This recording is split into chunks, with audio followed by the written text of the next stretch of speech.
Hello aspirants, welcome to daily news analysis of The Hindu and Indian Express. Today the date is 1st of July. So let's get started. And अभी तक हम लोगों ने जून में पूरे month news discussion किया है। इसके साथ हमने प्रीलिम्स एक्स्ट्रा के 2 वीक के मॉड्यूल्स देखे हुए हैं अभी तक, और साथ में हमने इन बिटवीन द लाइंस से कुछ टॉपिक्स तैयार करें। तो हमारी प्रीलिम्स प्रिपरेशन पूरी तरीके से ट्रैक पर चल रही है। इसके साथ साथ जो भी चीज़ें न्यूज़पेपर में आती है जो आपके स्टैटिक से रिलेटेड है, वो टॉपिक्स मैं आपको बता देता हूँ, वो आपको खुद से प्रिपेयर करने हैं। अगर आप लोग क्लास ले ही चुके हैं, ऑलमोस्ट आपने सभी ने कभी ना कभी क्लास ली है। मैं अपना फोकस यहाँ पर मोस्टली करंट अफेयर पर ही रख रहा हूँ। ओके, सो आज हम लोग इंडियन एक्सप्रेस से शुरू करते हैं, क्योंकि द हिंदू में ज़्यादा कुछ मुझे काम का लगा नहीं। First is US supreme court clears way for transgender sports ban. अब इस बार ना ओलंपिक्स में एक टर्किश फाइटर थी या था, मतलब she was a kind of transgender, very strong, and really उसने जब सामने वाली फीमेल बॉक्सर को सिर्फ एक पंच मारा and she really fainted away. Okay, तो ये डिमांड हमेशा से रही है कि ट्रांसजेंडर्स को स्पोर्ट्स में पार्टिसिपेशन तो कराना है, because we believe in equality, पूरा world. Okay, equal opportunities, but क्या इन्हें विमेन के स्पोर्ट्स में खेलने देना सही है या नहीं? तो इसी को लेकर सुप्रीम यूएसए में कुछ स्टेट्स ने इस तरीके का लॉ बनाया था, और सुप्रीम कोर्ट ने उसको अपहोल्ड भी करा है कि यस, ये बिल्कुल नहीं होना चाहिए। There should be restriction on transgender athletes, banning them from the female sports team. तो इस बार जब वो ओलंपिक में ये कंट्रोवर्सी हुई थी, तब कहा गया था कि इसका प्रॉपर एक टेस्ट होना चाहिए, एग्जामिनेशन होना चाहिए कि सामने वाला इंसान जो ट्रांसजेंडर है, लेकिन क्या उसकी बॉडी अंदर से पूरी बोन स्ट्रेंथ जो होती है या स्टेमिना जो होता है, वो सब फीमेल के बराबर है या नहीं। ओके, सो बस इतना से याद रखना है कि ट्रांसजेंडर्स को एटलीस्ट फीमेल के स्पोर्ट्स से तो बैन कर दिया गया है यूएसए में, और ये डेफिनेटली इंटरनेशनल लेवल पर भी होगा, इंडिया में भी होगा। अगेन यहाँ पर देखिए आप कि जो यूक्रेन है वो अभी तक डायरेक्टली मॉस्को में हिट कर रहा है ड्रोन से। तो हमने ड्रोन्स इन वॉरफेयर पूरा प्रिपेयर कर लिया है, और इसलिए हमने प्रिपेयर किया था बिकॉज ईरान ने भी बहुत इस्तेमाल किया ड्रोन्स का इस बार वॉर में, और यूक्रेन अभी तक इस वॉर में अगर स्टैंड कर पा रहा है तो वो सिर्फ ड्रोन्स के दम पे, और उसके सारे एस्पेक्ट्स मैंने आपके साथ डिस्कस कर लिए थे। चलो, अब यहाँ पर हमारे प्राइम मिनिस्टर को इनविटेशन दिया गया है कि ये वहाँ खामेनी के उसमें जाएं फ्यूनरल में, लेकिन ये किसी और मिनिस्टर को भेज रहे हैं। और यहाँ पर ब्रिक्स समिट हमारे यहाँ पर होगा, तो डेफिनेटली ईरान के जो नए प्रेसिडेंट हैं वो आएंगे, और उसके साथ साथ आएगा यूएई एंड सऊदी अरेबिया। अब एक बात समझिएगा कि सऊदी अरेबिया जो है वो फिर से एक बार पाकिस्तान के क्लोज जा रहा है। फिर से क्यों कह रहा हूँ मैं, क्योंकि एक टाइम था जब यूएसएसआर ने अफ़गानिस्तान को कैप्चर किया था, तो यूएसए ने यहाँ पे वेपन्स वगैरह इंटेलिजेंस के थ्रू मदद की थी, सऊदी अरेबिया ने मदद की थी पैसे के थ्रू, हथियारों के थ्रू, और पाकिस्तान ने मदद की थी फाइटर्स के थ्रू। और इन लोगों ने खड़ा किया था एक तालिबान जिसने अफ़गानिस्तान को लिबरेट करा लिया यूएसए से। लेकिन फिर ये तालिबान ओसामा बिन लादेन के अंडर में जब यूएसए पर ही भारी पड़ा, तो यूएसए ने यहाँ पर इन्वेड किया अफ़गानिस्तान को, और तालिबान रिजीम को कोलैप्स किया। फिर यहाँ पर हामिद करज़ाई की एक गवर्नमेंट बनती है, और वो रूल करती है 2022 तक, जब तालिबान वापस से आता है और अफ़गानिस्तान को कैप्चर करता है। ठीक है, तो अब ये पूरी कहानी है। तो सऊदी अरेबिया ने उस टाइम भी पाकिस्तान को मदद किया था, और पाकिस्तान ने जब न्यूक्लियर वेपन बनाया उस टाइम पर भी सऊदी अरेबिया ने इसको बहुत सी फंडिंग दी थी। और इस फंडिंग की वजह से ही सऊदी अरेबिया थोड़ा पाकिस्तान के क्लोज ही रहा है, और अभी इनके बीच में जो मेजर डिफेंस डील हुई है उसमें यही कहा गया है कि दोनों एक दूसरे को प्रोटेक्ट करेंगे, और अगर ज़रूरत पड़ेगी तो पाकिस्तान अपना न्यूक्लियर वेपन भी देगा सऊदी अरेबिया को, इन केस अगर कभी नीड होती है। तो यहाँ पे जब पाकिस्तान की मीडिएशन करने की बात आई ना ईरान वॉर में, तो उसके लिए कंपल्शन इसलिए बन गया था कि वो डायरेक्ट अपनी फोर्स आगे नहीं भेज सकता सऊदी अरेबिया की मदद के लिए, क्योंकि ईरान नाराज़ हो जाएगा, एंड ईरान बॉर्डर शेयर कर रहा है पाकिस्तान के साथ। और ईरान ने इस वक्त सभी नेबर पे अटैक किया था जो जो जहाँ पर भी यूएसए के बेस थे। तो पाकिस्तान इस डील की वजह से ही थोड़ा सा डिलेमा में था कि वो सऊदी अरेबिया की मदद के लिए जाए या ना जाए, क्योंकि आप अपने नेबर ईरान जैसे नेबर को नाराज़ भी नहीं कर सकते थे। उसी वजह से पाकिस्तान प्रोएक्टिवली इस पूरी वॉर में इंगेज हुआ एज अ मीडिएटर, और अल्टीमेटली यहाँ पर सीज़ फायर हुआ, ये सारी चीज़ें सॉर्ट आउट हुई। लेकिन एक बात ध्यान रखिएगा कि सऊदी अरेबिया पाकिस्तान के एक बार फिर से क्लोज जा रहा है। सबसे बड़ा एग्जांपल ये जो इनकी डिफेंस डील हुई है। लेकिन यूएई जो है ये इंडिया के ज़्यादा क्लोज माना जाता है, और इसका प्योरली रीज़न है इकोनॉमी। ओके, क्योंकि सबसे ज़्यादा दुबई में जो इन्वेस्टमेंट आता है, चाहे बुर्ज खलीफा के फ्लैट देख लीजिए, कुछ भी देख लीजिए आप, इंडिया और इंडियंस का जो बिज़नेस है वो दुबई से काफ़ी ज़्यादा रिलेटेड है, और इसलिए यूएई इंडिया को देखता है एक बहुत बड़े मार्केट के रूप में, in terms of service sector as well as manufacturing sector. क्योंकि हम अपने यहाँ पर अगर मैन्युफैक्चरिंग सेक्टर बना भी लें, अभी जैसे अडानी ग्रुप ने अपना एक बहुत बड़ा ऑफिस खोला है दुबई में, जहाँ से वो अपना पूरा मैनेज करेगा। ओके, तो यूएई इकोनॉमिक टर्म्स की वजह से इंडिया के क्लोज है, लेकिन सिक्योरिटी के पॉइंट ऑफ व्यू से सऊदी अरेबिया पाकिस्तान के ज़्यादा क्लोज है। और पाकिस्तान किस तरीके से अब बहुत बेटर बन के उभरा है। एक टाइम पे हम बात करते थे कि उसको आइसोलेशन में रखा है पूरा इंडिया ने, जो कि रखा था मुंबई अटैक के बाद, बट उसके बाद काफ़ी चीज़ें चेंज हुई पाकिस्तान के रिस्पेक्ट में, जो मैं आपको पहले बात कर चुका हूँ पिछले कुछ डिस्कशन में। ओके, नेक्स्ट इज ट्रंप ने यहाँ पर एक रूल बनाया था। यूएसए में क्या होता था कि आपका अगर बर्थ यूएसए में हुआ है, ओके, इररिस्पेक्टिव कि आपके पेरेंट्स भले ही लीगल रहे हो, इररिस्पेक्टिव कि आपके पेरेंट्स इलीगल इमिग्रेंट्स भी रहे हो, लेकिन अगर आपका बर्थ यूएसए में हुआ है तो आपको बर्थ राइट सिटीजनशिप मिल जाती थी। तो ये था नॉर्म इनके यहाँ पर 14th अमेंडमेंट के थ्रू। अब ट्रंप ने क्या किया, इसको एग्जीक्यूटिव यानी कि खुद के डिसीजन से कहा कि हम ये बंद करेंगे। तो यहाँ पर सुप्रीम कोर्ट ने उसको कहा है कि नहीं, ये नहीं हो सकता बिल्कुल। Just a second, sorry. तो ये 14th अमेंडमेंट, इसमें कहा गया है कि बर्थ राइट के थ्रू सिटीजनशिप हम नहीं देंगे, लेकिन फिर कोर्ट ने इसको डिसमिस किया कि आप ऐसे नहीं कर सकते। ज़्यादा से ज़्यादा आप ये कर सकते हो कि आप इस अमेंडमेंट को ओवरटर्न करने के लिए लेजिस्लेशन ला सकते हो, लेकिन एग्जीक्यूटिव ऑर्डर यानी प्रेसिडेंट के ऑर्डर के थ्रू आप इसको चेंज नहीं कर सकते। ओके, क्योंकि अगर ये किया जाएगा तो यहाँ पे डायरेक्टली इम्पैक्ट पड़ेगा करीब 2.5 लाख बच्चों पर, जो कि लगभग वहाँ हर साल पैदा हो रहे हैं। इन बच्चों को पहले अपने पेरेंट्स की सिटीजनशिप प्रूफ करनी पड़ेगी बड़े होकर, तब जाकर उनको वो सारे बेनिफिट्स मिलेंगे। ऑलराइट, तो यहाँ पर ट्रंप ने कोशिश की थी, लेकिन कोर्ट ने इसको डिसमिस कर दिया। इससे पहले यूएसए की कोर्ट ने एक और चीज़ की थी, वो क्या है कि ट्रंप जो टैरिफ लगा रहे हैं कंट्रीज़ पे, ठीक है, ये भी इलीगल है। तो दो इश्यूज़ पर ट्रंप को कोर्ट से झटका लग चुका है। Okay, next is small firm panic over government probe at behest of जेएसवी जॉइंट वेंचर। अब देखिए, इसके रिस्पेक्ट में सबसे पहले आपको समझना होगा एंटी डंपिंग ड्यूटी क्या होती है। मैंने आपके लिए एक छोटा सा वीडियो भी बनाया था, 1 मिनट का एनिमेटेड वीडियो, उसमें मैंने समझाया भी था आपको इन दोनों में फ़र्क क्या होता है। एंटी डंपिंग का मतलब है कि वहाँ पर जो प्रोडक्शन कॉस्ट आ रही है किसी प्रोडक्ट की, ठीक है, सपोज प्रोडक्शन कॉस्ट 100 रुपीज़ आ रही है, फॉर एग्जाम्पल चाइना या जापान में किसी प्रोडक्ट की, आप इंडिया आकर उसको बेच रहे हो सिर्फ 80 रुपये में, यानी कि आप प्रोडक्शन कॉस्ट से भी कम बेच रहे हो। क्यों?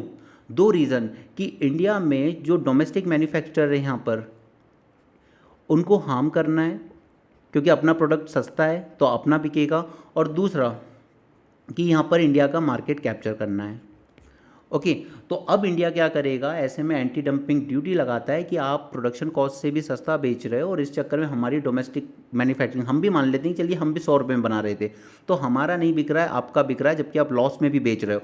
तो फिर इंडिया क्या करता है, ऐसे में 20 रुपये या 30 रुपये इस पर एंटी डंपिंग ड्यूटी लगा देगा, ताकि इम्पोर्ट होने वाला प्रोडक्ट 110 रुपये का हो जाए, या एटलीस्ट 100 रुपीज़ का हो जाए। ओके, तो इसी एक्स्ट्रा जो टैक्स लगाया जाएगा 20-30 रुपये का, उसी को कहा जाता है एंटी डंपिंग ड्यूटी। यानी आप जो डंप कर रहे हो हमारे यहाँ अपने प्रोडक्ट को, हम उसको रोकने की कोशिश कर रहे हैं। ओके, तो यहाँ पर इन्होंने क्या किया है, जेएसपी, ये इंडिया का इकलौता डोमेस्टिक मैन्युफैक्चरर है जो प्रोड्यूस करता है cold rolled grain oriented steel. अब ये स्टील यूज़ होता है ट्रांसफार्मर बनाने में, ओके, जो आपको अल्टीमेटली इलेक्ट्रिसिटी ग्रिड वगैरह में यूज़ होते हैं। अब ट्रांसफार्मर बनाने के लिए ये जो कोल्ड रोल्ड ग्रेन ओरिएंटेड है, ये प्रोड्यूस करती है सिर्फ ये कंपनी, एक जॉइंट वेंचर है फॉरेन कंपनी के साथ।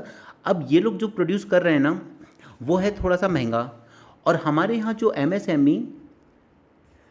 एमएसएमई ट्रांसफार्मर बनाने में इसको यूज़ करना चाहती है, सीआरजीओ को okay, I will use this word, CRGO, cold rolled grain oriented, इसका यूज़ करना है ट्रांसफार्मर बनाने में। अगर हम डोमेस्टिक प्रोडक्ट प्रोड्यूस करने वाली इस कंपनी से लेंगे तो हमें पड़ रहा है कॉस्टली, लेकिन अगर हम चाइना साउथ कोरिया से इंपोर्ट वाला यूज़ करके ट्रांसफार्मर बना रहे हैं तो हमारी एमएसएमईज़ को पड़ रहा है चीप, यानी सस्ता।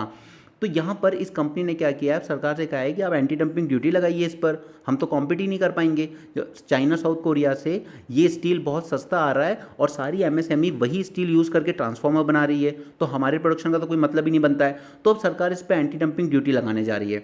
लेकिन अब प्रॉब्लम ये होगी कि अब अगर इस पर एंटी डंपिंग ड्यूटी लगाएंगे तो एमएसएमई के लिए ट्रांसफार्मर प्रोड्यूस करने में ये जो रॉ मटेरियल ये महंगा हो गया। तो अब या तो आप एमएसएमईज को हेल्प कर लो या फिर ये जो बिग बिजनेस हाउस है इसको हेल्प कर लो, किसी एक को हेल्प कर सकते हो आप। ऑलराइट, तो यहाँ पे एक चीज़ हमें जो जाननी थी वो थी एंटी डंपिंग ड्यूटी। ये हम लोग ऐड करते हैं जब कोई भी कंट्री अपने गुड्स को एक्सपोर्ट कर रही हो at a price lower than its normal value, okay, even lower than the cost of production to capture the market share and wipe out the local competition. तो जेएसपी ने जाके कहा सरकार से कि आप एंटी डंपिंग ड्यूटी लगाइए इस पे। लेकिन अब डिलेमा बन जाता है ये कि बिग कॉरपोरेशन को हेल्प करें या स्मॉल बिजनेसेस को हेल्प करें, क्योंकि बिग कॉरपोरेशन का भी कहना सही है कि हमें प्रोटेक्शन तो चाहिए, वरना चीप अगर फॉरेन प्रोडक्ट्स इंपोर्ट होते रहेंगे तो हम अपना जो डोमेस्टिक में हमने इन्वेस्टमेंट किया इसका क्या होगा।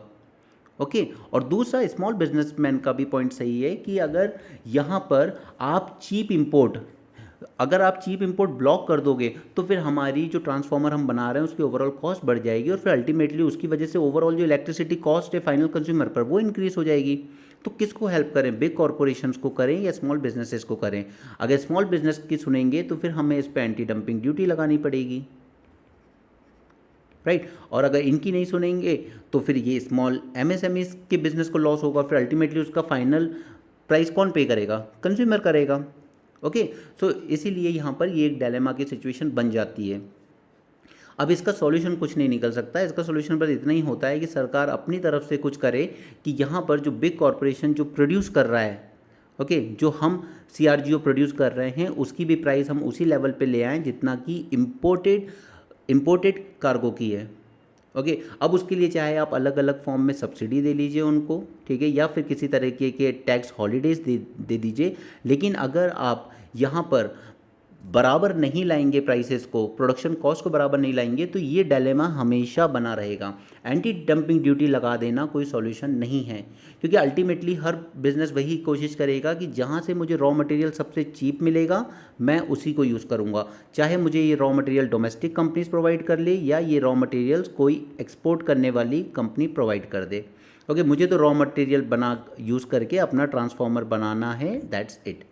तो इसमें चाइना की गवर्नमेंट जो होती है, साउथ कोरिया की, वो बहुत फेवर करती है, अलग अलग तरीके से सब्सिडी दे देगी, टैक्स हॉलीडेज़ दे देगी, फिर उनकी जो प्रोडक्शन एफिशिएंसी है वो बहुत अच्छी होती है, चाहे वो रोबोट्स की मदद लेते हों या ऑटोमेशन करते हों या उनके वर्कर्स बहुत ज़्यादा स्किल हों, राइट। तो इन सब वजह से उनकी प्रोडक्शन कॉस्ट कम होती है। तो प्रोडक्शन कॉस्ट करने के लिए हमें या हमारी गवर्नमेंट या प्राइवेट सेक्टर को भी इस तरह के मेजर्स लेने होंगे कि ये प्रोडक्शन कॉस्ट बराबर आ जाए, क्योंकि एंटी डंपिंग ड्यूटी लगाना इसका सॉल्यूशन नहीं हो सकता।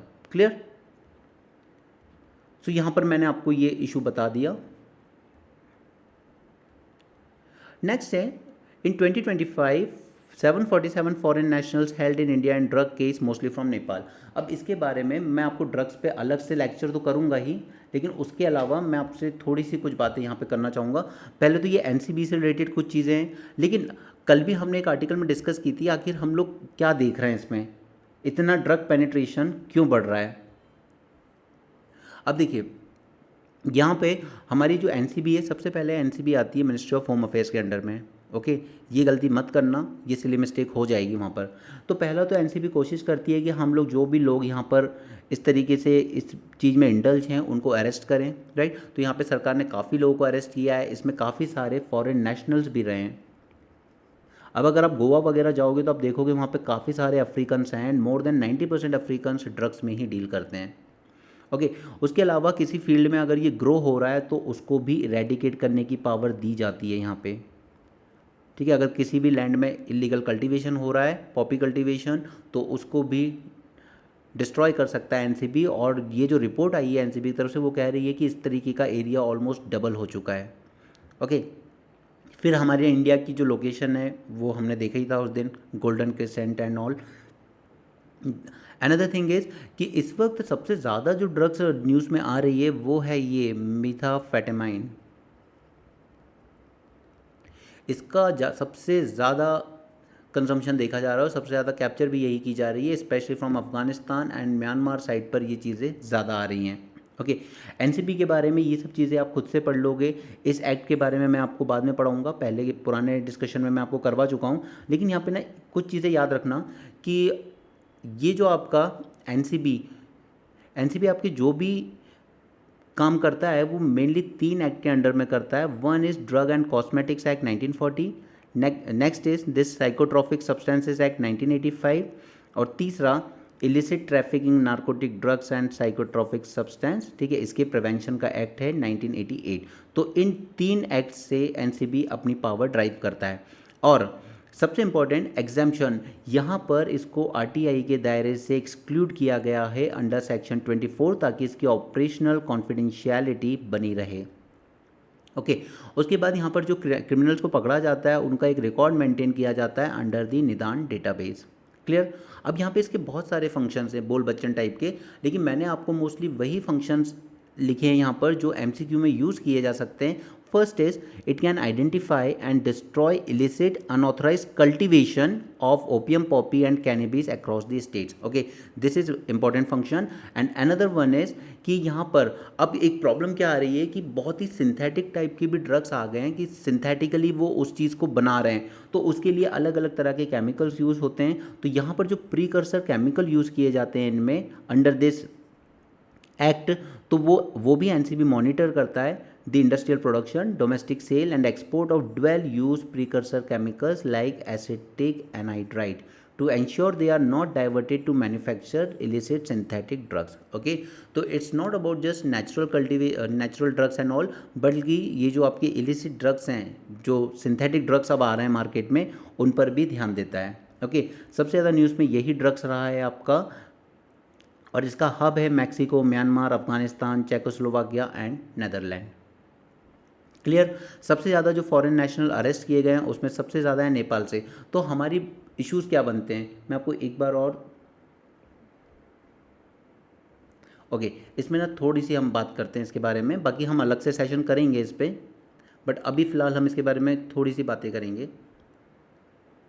देखिए, सबसे पहला तो कि जियोपॉलिटिकल वल्नरेबिलिटी है हमारी, इसलिए हम लोग इसको रोक नहीं पा रहे हैं चाहे हमारी एनसीबी कितनी भी कोशिश कर रही हो। और जियोपॉलिटिकल वल्नरेबिलिटी क्यों है? Because we are sandwich between this golden triangle and golden crescent, right, ये हमने उस दिन भी देखा था। उसके बाद दूसरा है कि open borders with 2 countries. Myanmar के साथ पूरी ओपन नहीं है, बट वो जो 16 किलोमीटर वाला इशू आता है फ्री मूवमेंट रिजिम, उसकी वजह से। और यहाँ पे ये सबसे ज़्यादा नेपालियों का पकड़ा जाना भी बताता है कि geopolitically we are more vulnerable. Okay, second is there is a shift towards this synthetic drugs.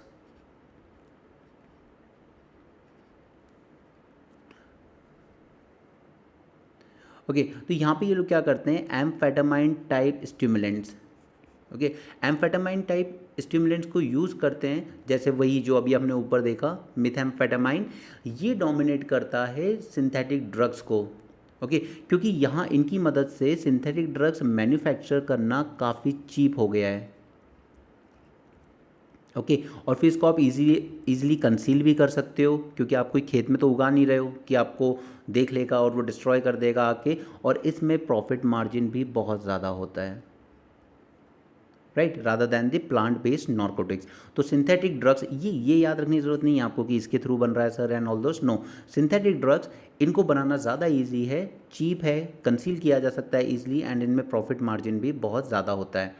दूसरा है कि यहाँ पर हमारे इन ड्रग्स सेक्टर में there is also geopolitical spill over. अब इसका क्या मतलब है?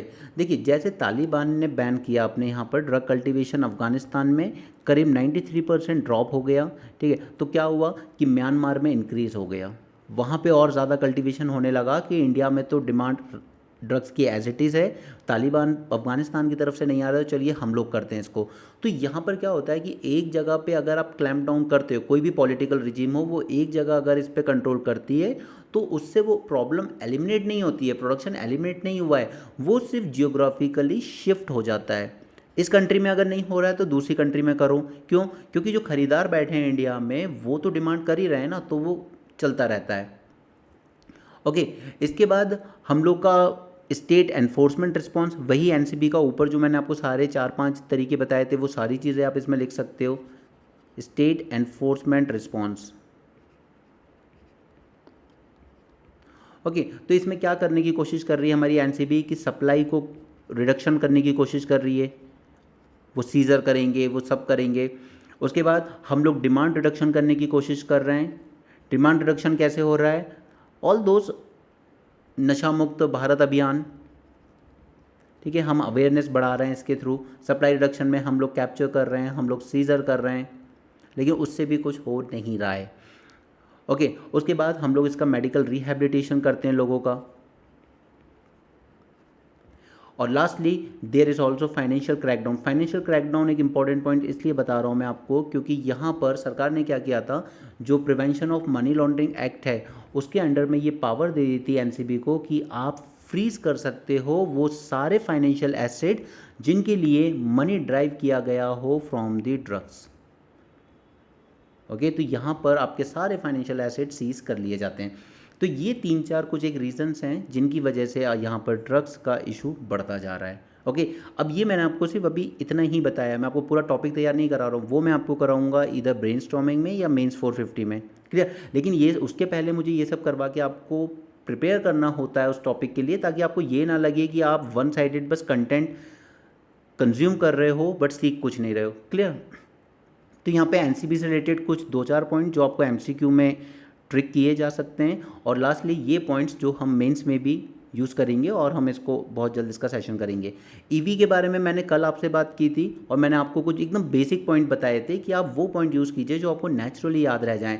जैसे हमारे यहाँ चार्जिंग इंफ्रास्ट्रक्चर पुअर है अभी, तो हम उसके लिए क्या कर सकते हैं, जो पोल्स हैं उन्हीं पे सॉकेट लगाए जा सकते हैं, या जो मल्टी सोसाइटीज़ होती हैं उनको इस तरीके का एक बिज़नेस अपॉर्चुनिटी दिया जा सकता है कि वो सोसाइटी बाहर एक चार्जिंग इंफ्रास्ट्रक्चर बना सकती है और लोग वहाँ से अपने चार्ज कर सकते हैं। या फिर हम बैटरी को अलग से ही कंसिडर करें और बैटरी की अलग ही व्यवस्था लेकर आएँ, ताकि जैसे ही उस बैटरी का पूरा टाइम पूरा हो गया तो उसको हम वापस स्वैप कर दें। इसके लिए अलग ही शॉप्स हों, ओके, ताकि बैटरी व्हीकल का पार्ट ना हो, उसकी कॉस्ट के अंदर का पार्ट ना हो, ताकि आप कहीं से भी जोन सी बैटरी आपको यूज़ करनी है आप कर लो, और जब उसका हो जाए तो आप उसको दूसरी बैटरी के साथ स्वैप कर लो, राइट।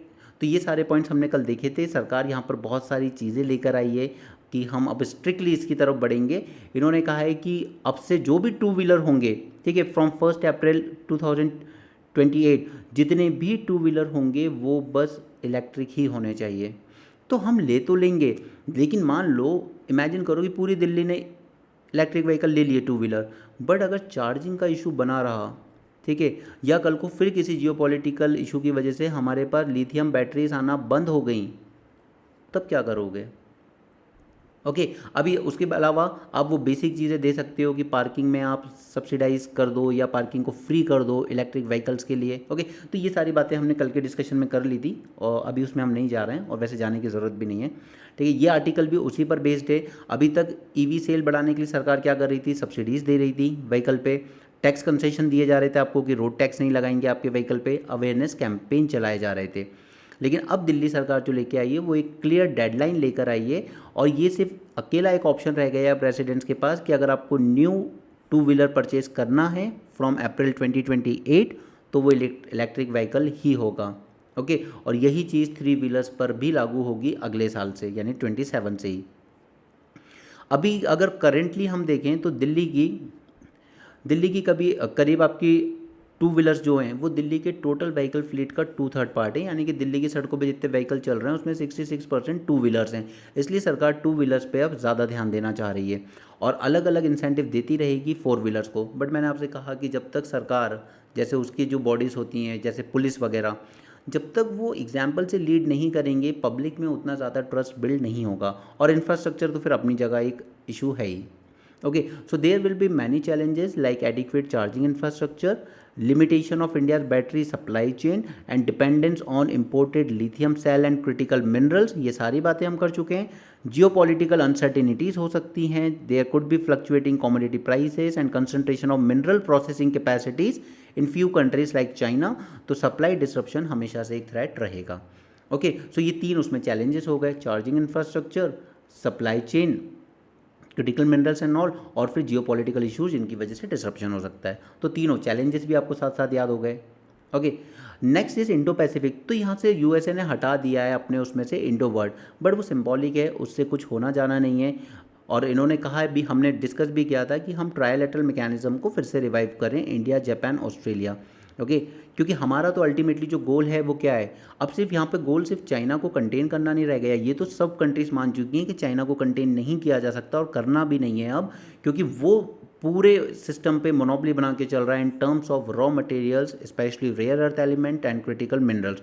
और एआई में भी वो जिस तेज़ी से बढ़ रहा है, आप उसको आइसोलेट नहीं कर सकते, बल्कि आपको उसके साथ मिलकर ही कॉपरेट करके आगे बढ़ना होगा, राइट।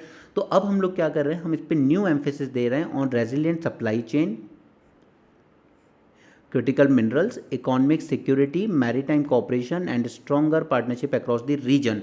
तो यहाँ पे क्वाड का जो डायमेंशन था, डोमेन था, वो थोड़ा सा चेंज होता हुआ दिख रहा है, और यूएसए के एटीट्यूड में भी हमें चेंज दिख रहा है। अब वो बात कर रहा है G2 की, यानी कि चाइना और यूएसए की। उसको इंडिया पे वैसे भी ट्रस्ट अब नहीं कर रहा है ज़्यादा। अब जापान में भी अगर आप देखेंगे, क्योंकि अभी इनकी प्राइम मिनिस्टर आई थी इसलिए ये आर्टिकल आया है, डिफेंस स्पेंडिंग आप देखिए जापान की, वो क्रॉस कर चुकी है करीब 2% ऑफ इट्स जीडीपी। वो long range strike capabilities develop कर रहे हैं, फॉर एग्जांपल टोमाहाक क्रूज मिसाइल। और कल हमने देखा था चाइना ने कुछ कंपनीज पर बैन लगाया था जो जापान में एक्सपोर्ट करती हैं।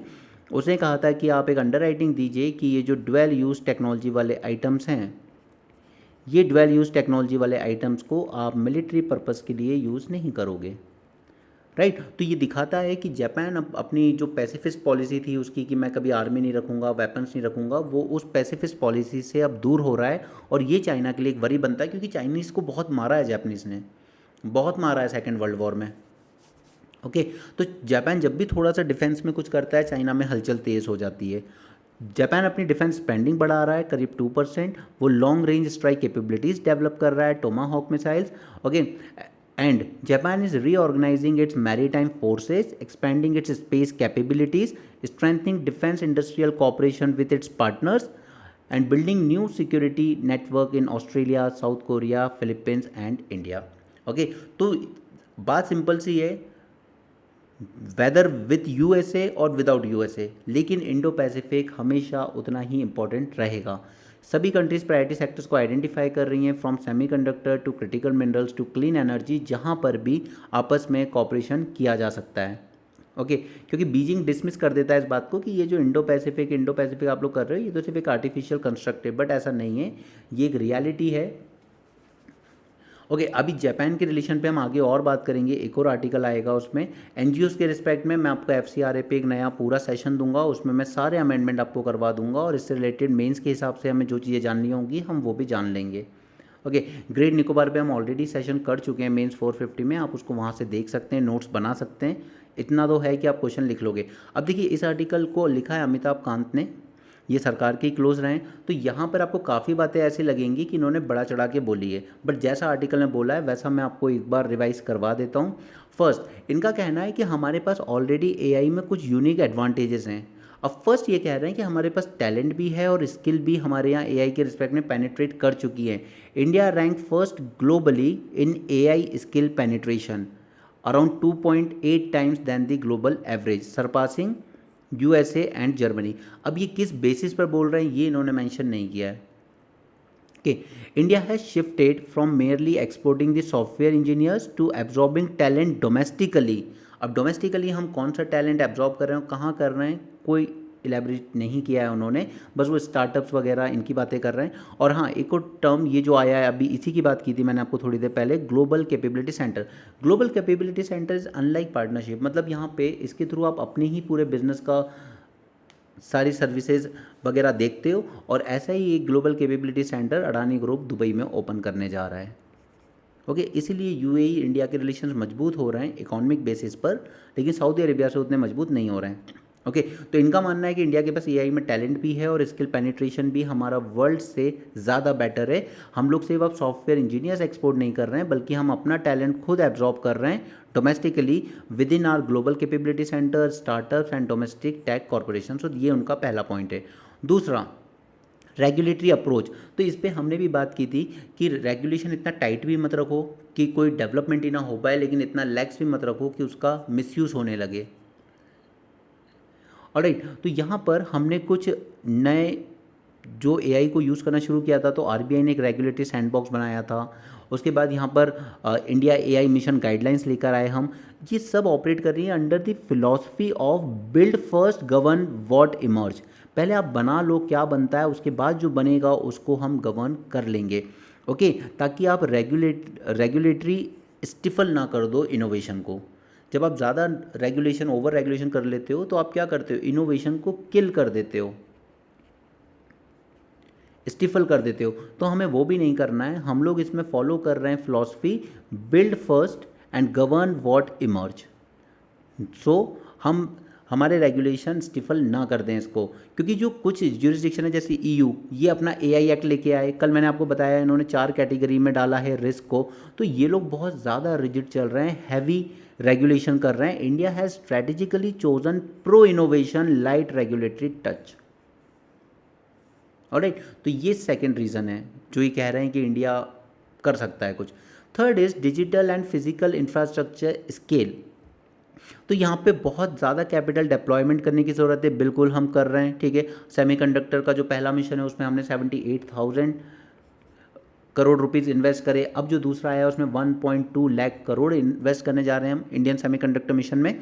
तो हम मैसिव कैपिटल डिप्लॉयमेंट कर रहे हैं यहाँ पर to build physical foundation of the AI economy. जैसे डेटा सेंटर बन रहा है एग्जाम्पल वाइजैग में, ठीक है, सेमीकंडक्टर फैब्रिकेशन लैब्स बन रही हैं फॉर एग्जाम्पल अहमदाबाद में, क्लाउड कैपेसिटी हम खुद बना रहे हैं अपनी। उसके अलावा हाई परफॉर्मेंस कंप्यूटिंग, जैसे कि हमने गोल क्या रखा है उसमें कि हम जीपीयूज बनाएंगे यहाँ पर बहुत सारे। ओके,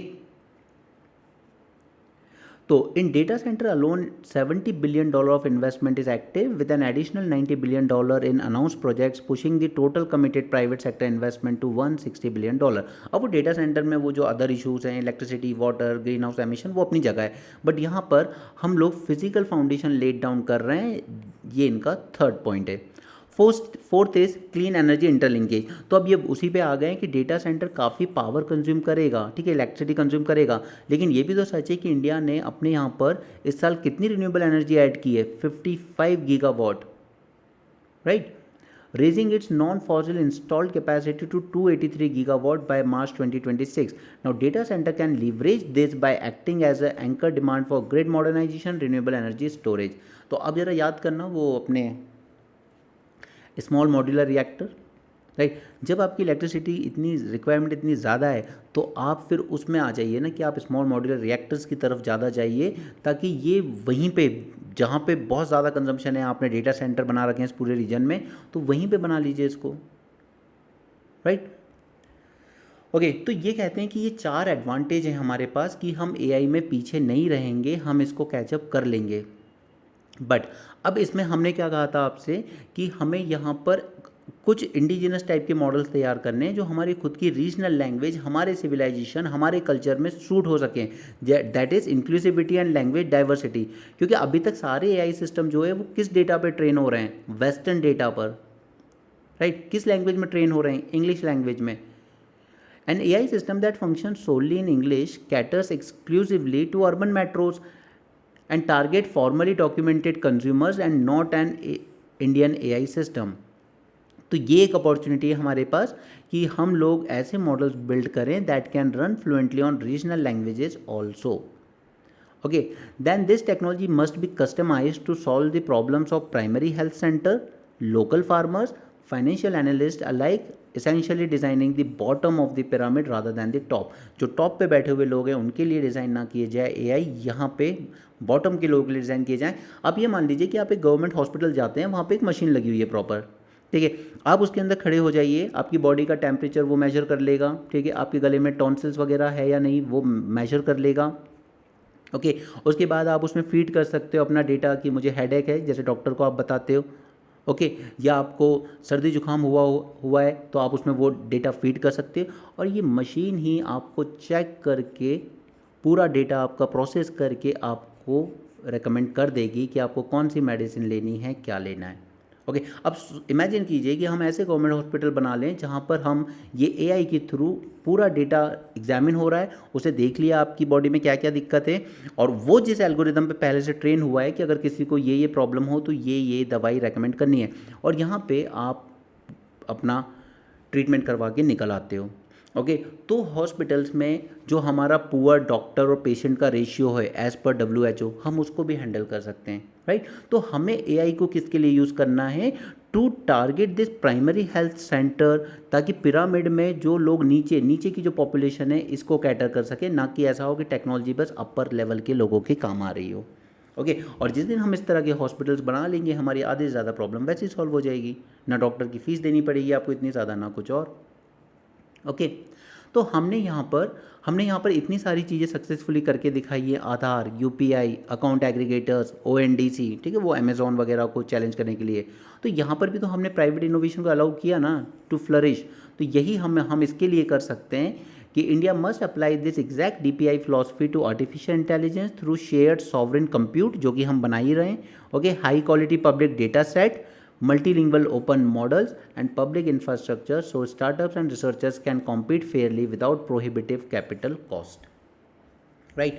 तो ये इन्होंने एक आर्टिकल लिखा था, अच्छा आर्टिकल है, बट मुझे लगा ऐसा कि कुछ बातें इन्होंने बिना सिर पैर के भी लिखी है, जिस पे इन्होंने कोई सॉलिड एविडेंस नहीं दिए कि आखिर कैसे हमारे यहाँ AI टैलेंट या स्किल पेनिट्रेशन बढ़ गया है। ओके, ऐसा तो कुछ दिखाई नहीं देता अभी।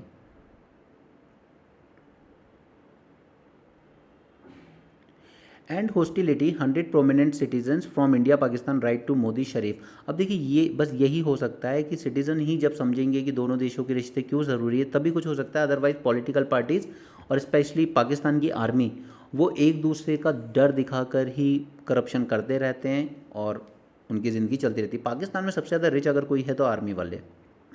ओके, तो इसको हम मोस्टली आप पढ़ेंगे ट्रैक 1 डिप्लोमेसी, यानी गवर्नमेंट लेवल पर होती है। ट्रैक 2 डिप्लोमेसी, यानी कि यहाँ पर कुछ ऑफिशियल्स भी होते हैं बट कुछ नॉन ऑफिशियल्स भी होते हैं। और ट्रैक 3 डिप्लोमेसी, जिसमें पीपल टू पीपल चीज़ें ज़्यादा होती है, for example your this music वगैरह, ठीक है, cultural activities and all those thing. तो ये 3 तरह की ट्रैक डिप्लोमेसीज होती हैं, तो आप इसको याद रखिएगा प्रीलिम्स के लिए। No partners in tag and trade. अब इंडिया जापान में काफ़ी कुछ ज़्यादा डेवलपमेंट्स देखने को नहीं मिले हैं पिछले कुछ सालों में, लेकिन मैं यहाँ पे आपको जितने रिकॉल कर सकता हूँ मैं उतने बताता हूँ, ठीक है। बाकी अगर ज़रूरत लगेगी तो हम इसको अलग से भी तैयार कर लेंगे। और ऐसा नहीं है कि सिर्फ मुझे पता है, आपको भी पता है, आप भी इसको रिकॉल करने की कोशिश कीजिए। अच्छा, देखिए, पहले तो मैरीटाइम के की जब हम बात करते हैं तो इंडिया की तरफ से आपके दिमाग में क्या आता है? एक तो हमारा वो Sagar mission, security and growth for all in the region, right. उसके अलावा हमारी एक्ट ईस्ट पॉलिसी, ईस्ट की तरफ देख रहे हैं हम लोग, ठीक है, इधर की कंट्रीज़ में। और उसी तरीके से जापान की भी एक पॉलिसी है, that is free and open Indo Pacific. Okay, तो ये हमारी पॉलिसीज हैं और ये इनकी है। तो yes, there is a shared vision in both the countries, right. उसके बाद क्वाड ग्रुप जो कि बना था एज अ सिक्योरिटी अलायंस, लेकिन अब हम उसमें देख रहे हैं काफ़ी सारा डाइवर्सिफिकेशन, जैसे कि हाई टेक्नोलॉजीज़ पे हम लोग साथ में वर्क कर रहे हैं, हम लोग सप्लाई चेन रेजिलियंस पे वर्क कर रहे हैं,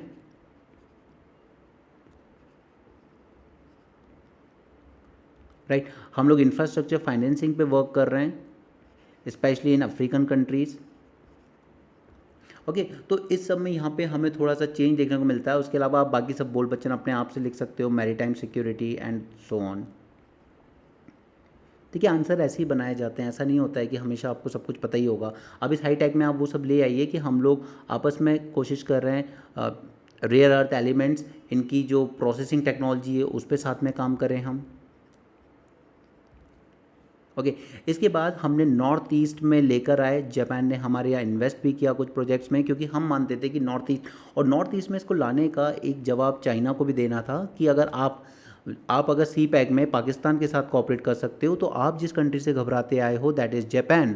तो ये एक लौती कंट्री है और Japan is the only country जिसको हमने अलाउ किया है अपने यहाँ नॉर्थ ईस्ट में इन्वेस्ट करने में, क्योंकि हमें चाइना को कुछ दिखाना था। ओके, अब जापान का एक प्रोग्राम चलता है ODA, ओवरसीज़ डेवलपमेंट असिस्टेंस। तो ये इसने हमारे यहाँ पर मदद की है हमारे नॉर्थ ईस्ट में इंफ्रास्ट्रक्चर डेवलप करने में।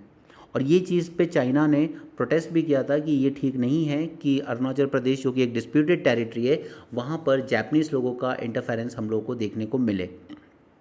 ओके, इसका एक एग्जांपल था आपका धुबड़ी एंड फुलबारी ब्रिज।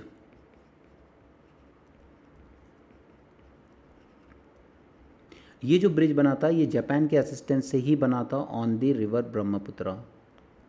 तो ये जब चाइना के लिए एक जवाब था भारत का कि अगर आप पाकिस्तान के साथ कॉपरेट कर सकते हो तो हम भी नॉर्थ ईस्टर्न रीजन में जापान के साथ कॉपरेट कर सकते हैं। ओके, देन नेक्स्ट इसके अलावा हम लोग काफ़ी सारी एक्सरसाइज करते हैं। फॉर एग्जांपल आर्मी के साथ हम लोग करते हैं धर्म गार्जियन। ये सब ना याद हो जाने चाहिए, बाद में आप लिस्ट लेके एक साथ याद करने मत बैठना। इसके बाद नेवी में हम लोग करते हैं जिमैक्स एंड मालाबार। मालाबार में आपका ऑस्ट्रेलिया भी साथ आ जाता है। इसके अलावा एयरफोर्स में हम लोग करते हैं वीर गार्जियन एंड इसके अलावा एक और है शिन्यू मैत्री, राइट। तो ये याद रखिएगा, आर्मी, नेवी एंड एयरफोर्स। ठीक है, ये कुछ एक्सरसाइज हैं जो हम लोग साथ में करते हैं।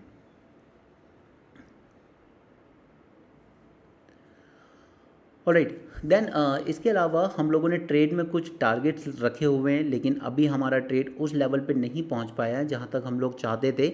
और यहां पर आपको मैंने कल भी बताया था कि जो हम लोग हाई स्पीड रेल बना रहे हैं, Mumbai Ahmedabad high speed rail corridor, वो जापानीज इन्वेस्टमेंट की मदद से बन रहा है। वेस्टर्न डेडिकेटेड फ्राइट कॉरिडोर वो भी इन्हीं की मदद से बना हुआ है। और उसके बाद काफ़ी सारे मेट्रो रेल्स में भी जापानीज़ का ही कॉपरेशन रहा है, including your Delhi metro. Okay, इसके अलावा हमारा जो बायलैटरल ट्रेड है वो है अराउंड 27-28 बिलियन डॉलर के आसपास। लेकिन प्रॉब्लम यह है कि इसमें भी हम लोग करीब 13 बिलियन डॉलर का ट्रेड डेफिसिट रन करते हैं, क्योंकि हमारे पास ज़्यादा कुछ है नहीं जो हम लोग जापानीज़ को दे सकें, लेकिन उनके पास काफ़ी कुछ है जो वो हमें दे सकते हैं। ओके, इसके बाद हमने जापान के साथ मिलकर ही बनाया है Japan India AI cooperation initiative. ठीक है, अब याद करना हमने फ्रांस के साथ भी इसी तरीके का बनाया हुआ है, राइट। उसके बाद हमारी स्पेस एजेंसी इसरो और जैक्सा ने साथ में डेवलप कर रहे हैं अबाउट दी ल्यूपेक्स मिशन। ठीक है, यहाँ पे क्या की जाएगी, एक रोबोटिक रोवर की लैंडिंग की जाएगी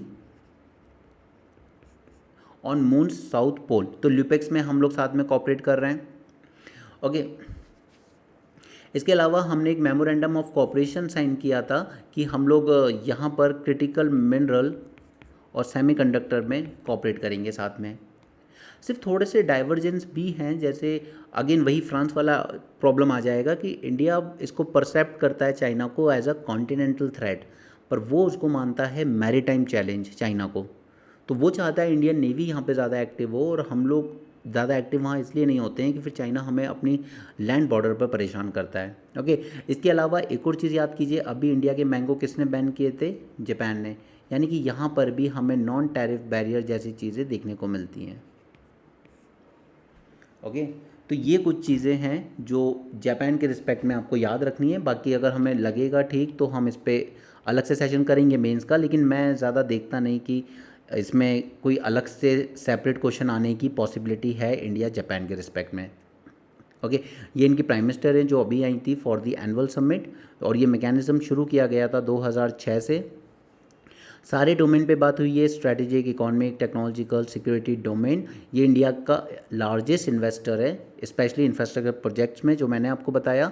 अभी रिसेंटली इसने 1.6 बिलियन डॉलर की डील की है for 20% stake in Yes Bank. Okay, bilateral trade कितना है, 27 बिलियन डॉलर करीब, और उसके अलावा भी इन्वेस्टमेंट कितना कर रखा है, करीब 3.2 बिलियन डॉलर। ओके, चलिए आगे चलते हैं। अब हम चलते हैं द हिंदू पर। वहाँ पर बस एक दो चीज़ें ही काम की हैं, बाकी ज़्यादा कुछ मुझे नहीं लगा आज के पेपर में काम का।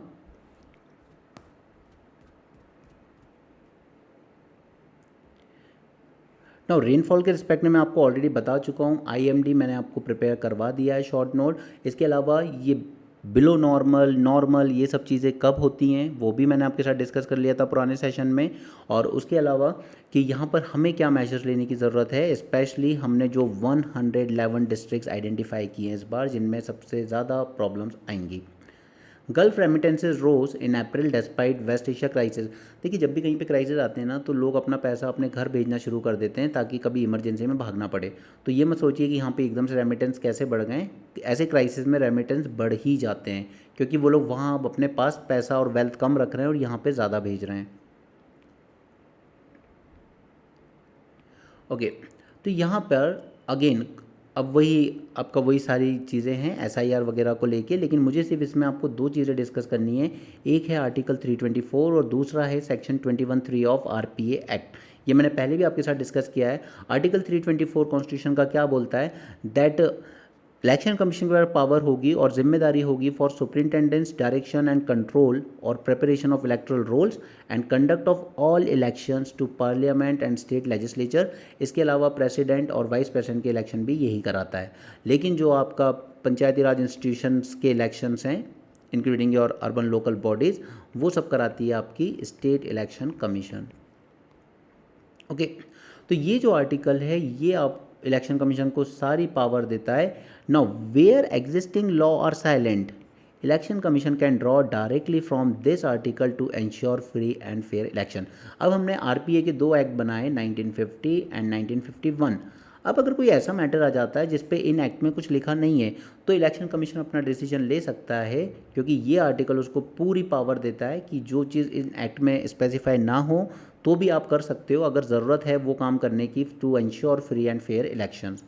ओके, तो यहाँ पर ये जो आर्टिकल 21(3) बार बार न्यूज़ में आ रहा है उसके बारे में थोड़ी सी बात करते हैं। लेकिन पहले article this representation people act 1950 deals with qualification of voter, delimitation of constituencies and preparation of electoral rolls. ये दोनों एक्ट मैं आपको अच्छे से तैयार करवाऊंगा बाद में प्रीलिम्स के लिए, लेकिन अभी इस आर्टिकल में जितनी ज़रूरत है उतना ही जानेंगे, ठीक है। मैं आपको दोनों तैयार कराऊंगा जो की प्रोविज़न है उनके। 50 में बात हो रही है वोटर के क्वालिफिकेशन की, डिलिमिटेशन की और प्रिपरेशन ऑफ इलेक्टोरल रोल्स की, जबकि जो 1951 है it deals with actual conduct. Okay, आपने तैयारी सारी कर दी 1950 में, लेकिन एक्चुअल कंडक्ट जो होगा वो 51 के अंडर में आता है। The actual conduct of elections, disqualification of MP MLAs and corrupt practices. Okay, तो ये छोटा सा डिफरेंस अभी के लिए याद रखिएगा। देन आर्टिकल 21 क्लॉज 2 ये बात करता है कि there should be a routine summary revision. ये होना चाहिए, ये करना चाहिए रूटीन समरी रिवीजन कि कौन वोटर रहेगा कौन नहीं है वगैरह वगैरह। एंड सेक्शन 21 का ही जो अगला क्लॉज है वो पावर देता है इलेक्शन कमीशन को to direct a special revision of electoral roll of any constituency. अब ये एनी वर्ड को ही इंटरप्रेट किया जाता है कि एनी का मतलब ये हो सकता है कि सारी कॉन्स्टिट्यूएंसी का भी हम एक साथ करवा सकते हैं। ओके, सो इलेक्शन कमीशन को पावर देता है ये article for special revision of electoral roll for any constituency or part thereof at any time. क्योंकि अब यहाँ पर यही कहा जा रहा था कि इलेक्शन के कुछ महीनों पहले क्या ज़रूरत है, ऐसी क्या अर्जेंसी है, बाद में भी करा सकते हैं या पहले करवा लेते हैं। बट ये जो सेक्शन है वो तो यही कहता है किसी भी कॉन्स्टिट्यूएंसी का कर सकता है और किसी भी टाइम कर सकता है, in such a manner as it think fit provided it records the reasons. Okay, तो जुडिशियरी ने इसको अपहोल्ड करते टाइम क्या इंटरप्रिटेशन किया है, it clarified that the word any can legally embrace all constituencies across entire state if systematic inaccuracies are identified. It established that section 21 clause 3 gives ECI autonomous and enabling power that remove temporal or rigid procedural constraint. Alright, तो I hope कि आपको ये समझ में आया हो कि यहाँ पर इन दोनों आर्टिकल के बेसिस पर कैसे कोर्ट ने अपहेल्ड किया कि SIR बिल्कुल ठीक है, कोई दिक्कत नहीं है। ये बाकी के जो नोट्स हैं ये आप खुद से पढ़ लेना, ये आपके से मेंस के कंटेंट को एनरिच करने के लिए दिए गए। Israel habit meets West Asian crisis, ऐसा कुछ काम का पॉइंट उसमें नहीं है अभी, हमारे उसमें हमें कुछ ऐड ऑन नहीं करना है, हमने जितना पढ़ा है अभी तक उतना काफ़ी है उसमें। अब देखिए यहाँ पे UN की रिपोर्ट जो कह रही है ना कि इन्होंने डेलिबरेटली बच्चों को मारा है, तो उनके नेताओं के स्टेटमेंट भी ऐसे ही हैं। अगर आप 2024 में यहाँ पे इनके पार्लियामेंट मेंबर्स के स्टेटमेंट पढ़ें, you will die, your children will die, your grandchildren will die, there won't be a Palestinian state, there won't be. Okay, यहाँ पे खुद डेप्यूटी स्पीकर कह रहे हैं, उनके हाउस का नाम है Knesset. Erase Gaza, nothing else will satisfy us, do not leave a child there, expel all the remaining ones at the end so they will not have a resurrection. Gaza is full of terrorists and every children born there is already a terrorist from moment of his birth। तो तो ये UN की report ने यही observe किया कि यहाँ पर डेलिबरेटली बच्चों को मारा गया है इसराइल की तरफ से, क्योंकि कुछ बच्चों की बॉडी पर बिल्कुल एकदम सिंगल शॉट से उनकी जान ली गई है। ये सब चीज़ें दिखाई देती हैं। ये सब बातें हम लोग कर चुके हैं केरल के रिस्पेक्ट में कि FRBM एक्ट यहाँ पर स्टेट्स पर तो काफ़ी स्ट्रिक्टली लगाया जाता है कि आपको 3.5% ज़्यादा आपकी बोरिंग नहीं हो सकती है, लेकिन अगर हम रेवेन्यू के सोर्सेज देखें तो वो सब सेंटर के पास हैं। GST सेंटर ले जा रहा है आपका पूरा। उसके अलावा जितने भी डायरेक्ट टैक्सेस हैं, इनकम टैक्स हो गया, कॉरपोरेशन टैक्स हो गए, कस्टम्स ड्यूटी हो गई, ये सब सेंटर के पास है। तो सेंटर के पास तो पैसा अच्छा खासा आ रहा है। सेस एंड सरचार्ज से भी आप कर लेते हो, फिर वो शेयर भी नहीं करते हो स्टेट्स के साथ। उसके अलावा भी central government of budget borrowings कर लेती है बहुत सारी, ठीक है। लेकिन स्टेट गवर्नमेंट अगर ऑफ बजट बोरोइंग भी करना चाहे तो वो सेंटर की निगरानी में ही हो सकता है, सेंटर की गारंटी से हो सकता है। कॉन्स्टिट्यूशन में ये चीज़ें लिख गई हैं। और फिर केरल का क्या है कि रेवेन्यू एक्सपेंडिचर बहुत ज़्यादा है already. Salary, pension and interest payment में ही उसका लगभग सारा पैसा चला जाता है। तो उसके पास कैपिटल एक्सपेंडिचर यानी कैपेक्स के लिए बहुत ही कम पैसा बचता है, क्योंकि कैपिटल एक्सपेंडिचर ही ऐसे एसेट बना के देता है आपको जिनसे आपका और ज़्यादा रेवेन्यू जनरेट हो सकता है। लेकिन कैपिटल एक्सपेंडिचर में इन्वेस्ट कर नहीं पा रहे हैं ये, क्योंकि इनके रेवेन्यू एक्सपेंडिचर ही बहुत ज़्यादा हैं। तो सरकार को कुछ अलग तरीके निकालने पड़ेंगे इसके लिए, ताकि स्टेट गवर्नमेंट्स का यहाँ पर कैपिटल एक्सपेंडिचर भी हो सके। लेकिन फिर बात वहीं आ जाती है कि सरकार कहती है अपना रेवेन्यू एक्सपेंडिचर कम करो। अब रेवेन्यू एक्सपेंडिचर कम करना है तो आपको सैलरी, पेंशन, ये सब चीज़ें कम करनी पड़ती हैं। तो फिर आप लोग क्या करते हैं कि जो लोग रिटायर हो रहे हैं उनकी रिटायरमेंट एज बढ़ा दो, ताकि नई भर्तियाँ ना करनी पड़े, ओके, और इनको पेंशन भी ना देनी पड़े। तो वो फिर अलग क्राइसिस लेकर आता है। एनीवे, अब आज का सबसे इम्पोर्टेंट एक जो इकलौता न्यूज़ आर्टिकल मुझे इसमें लगा वो था ये क्रिमिनल जस्टिस सिस्टम के लिए जो डिजिटल पुश किया जा रहा है और जो अगले साल पूरी तरीके से रोल आउट कर दिया जाएगा। ओके, तो ये सारी चीज़ें यहाँ पे दी गई हैं और ये सारी चीज़ें ही मैंने आपको और सिंप्लीफाई करके लिख दी हैं। सिर्फ उतना ही याद रखना जितना हमारे काम का है। फर्स्ट इज एक inter operable criminal justice system बनाया जाएगा। ये नेशनल लेवल का प्लेटफॉर्म होगा जो कनेक्ट करेगा 5 इंपॉर्टेंट पिलर्स को, that is police, court, prison, forensic and prosecution. सारा डेटा यहाँ पर स्टोर किया जाएगा on government owned cloud platform that is MeghRaj. Okay, so this is the first thing. और ये बहुत ज़रूरी था, इन 5 पिलर को इंटीग्रेट करना बहुत ज़रूरी है for speedy justice. Okay, then ये पॉइंट उतना इंपॉर्टेंट नहीं है, इसको अभी छोड़ दो। अब बेटर स्टैट्यूटरी कंप्लायंस, क्योंकि अगर हम डिजिटली ट्रैक कर पाएंगे, ठीक है, तो उसमें एफिशिएंसी बेटर होगी in filing the chargesheet with in the mandatory timeline. और ये इम्प्रूव भी हुई है, जो कि सरकार ने अपने डेटा में कहा है कि 60 डे में कंप्लायंस इम्प्रूव हुआ है और 90 डेज़ में भी कंप्लायंस इम्प्रूव हुआ है दिस परसेंटेज से। ओके, बट ये डिजिटली जब हम ये चीज़ें सारी कनेक्ट कर देंगे तो हम लोग इसमें इस टाइमलाइन में और ज़्यादा एफिशिएंट बना सकते हैं। ऑलराइट, देन यहाँ पर इंफ्रास्ट्रक्चर को एक्सपैंड किया जाएगा, that is forensic examination now mandatory for offences punishable by 7 year और मोर। तो इसके लिए इंडिया को और ज़्यादा फॉरेंसिक साइंस लेबोरेटरीज बनानी होंगी और वो बना रहे हैं। Then next is language inclusivity. तो CCTNS प्लेटफॉर्म हम लोग पढ़ चुके हैं पहले। ये रजिस्टर करता है case in all 23 languages. Further government की जो एक भाषिनी AI ऐप आई है उसे यूटिलाइज किया जाता है to seamlessly translate the 0 FIR when they are transferred between different states, for example MP या तमिलनाडु में। लेकिन अभी भी कुछ क्रिटिकल गैप हैं, जैसे low FIR to court transmission. Only 46% of FIR जो रजिस्टर की जाती है by police are digitally consumed और received by the court network. Even if police register everything digitally, there is lack of full integration on judiciary side, और ये create कर देता है एक बहुत बड़ा डिस्कनेक्ट। दूसरा, रीजनल इम्प्लीमेंटेशन। अगर हम डिजिटल पैरामीटर्स पर देखें तो सिर्फ 5 स्टेट्स ही हैं जिन्होंने डिजिटली चीज़ों को इम्प्रूव किया है, जबकि बाकी के जो स्टेट्स हैं और स्पेशली नॉर्थ ईस्टर्न स्टेट्स, उनके यहाँ पर अभी भी इंटरनेट कनेक्टिविटी लिमिटेशंस देखने को मिलती है। Then forensic backlog. तो यहाँ पे हमें न्यू लैब्स वगैरह बनाने के बाद भी जो डिमांड आती है फॉरेंसिक वगैरह के लिए, वो अभी भी आउटपेस कर रही है कैपेसिटी को। ओके, तो हमें यहाँ पर इन सब चीज़ों को और इम्प्रूव करना होगा। तो उसी के लिए सरकार कुछ लॉन्च करना चाह रही है डिजिटल पुश, बट ये सारी चीज़ें नेक्स्ट ईयर तक तैयार होगी। अगर आपको सिर्फ कोई 2 पॉइंट ऐड करने होंगे तो सिर्फ एक ये याद रखिएगा ICJS, और दूसरा ये जो हम लोग फॉरेंसिक लैब्स वगैरह बना रहे हैं, और तीसरा लैंग्वेज इंक्लूसिविटी। देखिए अभी तबीयत थोड़ी ठीक नहीं है, इसलिए मैं उतना ज़्यादा फोकस से चीज़ें नहीं करवा रहा हूँ, but I am still trying my best कि आपसे कोई चीज़ें मिस ना हो। यहाँ पर ये क्वेश्चन ऑलरेडी आ भी चुका है अब तो, विजिंजम पोर्ट, इसके बारे में मैंने आपको नोट्स दे दिए हैं सिर्फ, और ये है हमारा ISM सेमीकंडक्टर मिशन 2.0। तो फर्स्ट वाले में हमने कितने खर्च किए थे, 76,000 करोड़। अब सेकंड वाले में हम लोग कितना खर्च करने जा रहे हैं, 1.25 lakh crore. Okay, global chip making का हब बनाना है इंडिया को सेमीकंडक्टर फील्ड में।